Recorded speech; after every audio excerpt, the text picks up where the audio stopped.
আলহামদুলিল্লাহ, আজকে 11ই অক্টোবর 2025। আমি নতুন করে গাছ লাগানোর জন্য এখানে মাটি প্রস্তুত করলাম। আলহামদুলিল্লাহ, প্রয়োজনীয় পরিমাণে সার দিয়ে জিনিসটাকে নাড়ায় দিলাম। একটু জৈব সার দিতে পারলে ভালো হয়, এই বিষয়। আর এদিকে দেখা যাচ্ছে lemon glass, it's doing well, আলহামদুলিল্লাহ। আর আলু শাক সহ বাকি জিনিসগুলোও মোটামুটি ভালো অবস্থানেই আছে। মাগরিবের আজান দিচ্ছে, বের হয়ে যাব।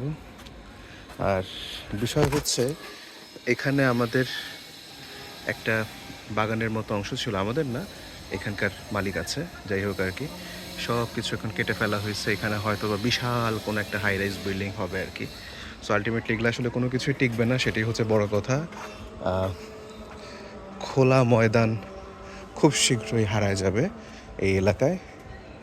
আর ভয় তো জলাবদ্ধতার। ওই দূরে কাজকর্ম হচ্ছে। এই হইল কি আপডেট।